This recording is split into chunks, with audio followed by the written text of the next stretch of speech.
बिस्मिल्लाहिर्रहमानिर्रहीम। अस्सलामु अलैकुम वरहमतुल्लाहि वबरकातुहू। आई होप आप सभी खैर वाफियत से होंगे। अल्हम्दुलिल्लाह मैं भी बिल्कुल ठीक। मेरी गलतियों की भी हद नहीं, तेरी रहमतों की भी हद नहीं। न मेरी खता का शुमार है, न तेरी अता का शुमार है। अल्लाह सुब्हान व तआला की दुआ है जो ये वीडियो देख रहे हैं, या अल्लाह तू उन सब को ऐसे गुनाह से बचा जिसकी तौबा तू कबूल नहीं करता। या अल्लाह हम सबको ऐसे गुनाह से अपनी पनाह में रख जिसकी वजह से तमाम नेकियां ज़ाया हो जाए। या अल्लाह हम सबको ऐसे लोगों में शामिल कर जिनकी गुनाह को तू नेकियों में बदल देता है। या अल्लाह तू रात को जिस तरह दिन में बदलता है उसी तरह अरसलान भाई को जेल से रिहा करवा दे मेरे मौला। या अल्लाह उन सब फैमिली वालों की परेशानियों को दूर फरमा। आमीन या रब्बुल आलमीन। आप सब भी उनके लिए जरूर दुआ। आज हम बात करेंगे मेरे प्यारे नबी हजरत मोहम्मद सल्लल्लाहु अलैहि वसल्लम ने जो हमें छोटे छोटे वजीफे बताए हैं उनके बारे में। मेरे नबी ने छोटे छोटे वजीफे बताए। नमाज से रिज़्क बढ़ता है। और हदीस में है कि एक सहाबी ने रसूल सल्लल्लाहु अलैहि वसल्लम से पूछा कि रिज़्क के लिए कोई वजीफा बता दीजिए। उसने जवाब दिया, हमेशा बावुजू रहो। हमेशा बावुजू रहने से रिज़्क बढ़ता है। और वजू की इतनी ज्यादा फजीलत है कि जितनी बार वजू करते हैं दिन में इंसान उतनी बार नाखूनों के नीचे से गुनाह गिर जाते हैं। और बावजू इंसान के नजदीक शयातीन नहीं आता। मेरे नबी ने ये पूछने पर वजीफा बताया था।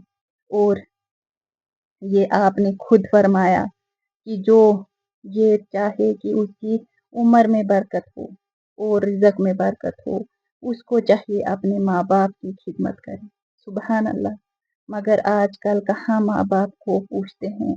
आज हम सिर्फ शॉर्टकट ढूंढते हैं कि कोई ऐसा वजीफा मिल जाए सिर्फ 7 दिन में दुआ कबूल हो जाए।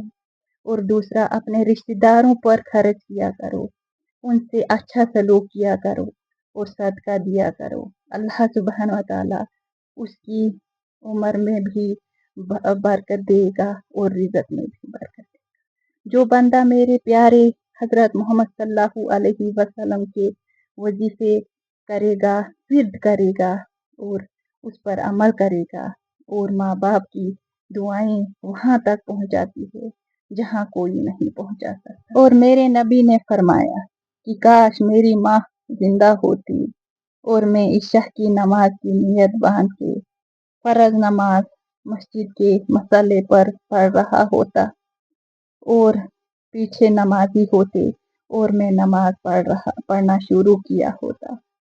और इधर मेरी माँ मेरे घर से कहती, मोहम्मद मोहम्मद, तो मैं नमाज तोड़ के कहता, जी अम्मा जान, जी अम्मा जान, मैं आया। सुभान अल्लाह।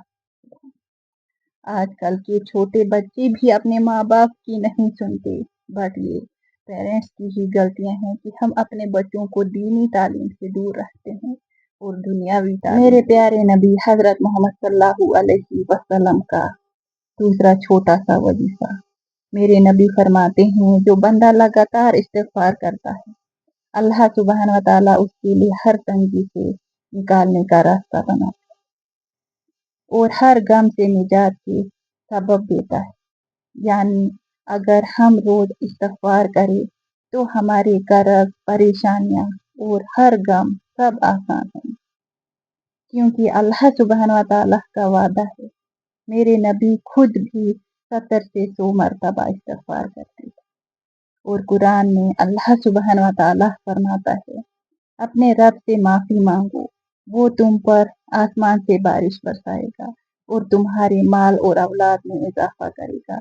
सूरह नूह 10-12 आयत नंबर। इस आयत का मतलब है इस्तिग़फ़ार सिर्फ गुनाहों की माफी नहीं, बल्कि तुम्हारी जिंदगी में 5 चीजें लाता है: रिज़्क, सुकून, औलाद नरीनिया, बारिश, गुनाहों की माफी। और सबसे अफजल मैंने खुद महसूस किया कि अल्लाह की रजामंदी, अल्लाह सुब्हान व तआला की मोहब्बत, अल्लाह सुब्हान व तआला के करीब बंदा हो जाता है। तो इससे ज्यादा क्या चाहिए हमें, जब हम पर अल्लाह राजी हो जाए, بس اتنا ہی تو چاہیے ہمیں نا. تو اللہ سبحانہ و تعالیٰ سے دعا ہے کہ اللہ ہم سب کو اپنے پیارے نبی کی سنتوں پر چلنے کی توفیق دے. آمین یا رب العالمین. جزاکم اللہ خیرا.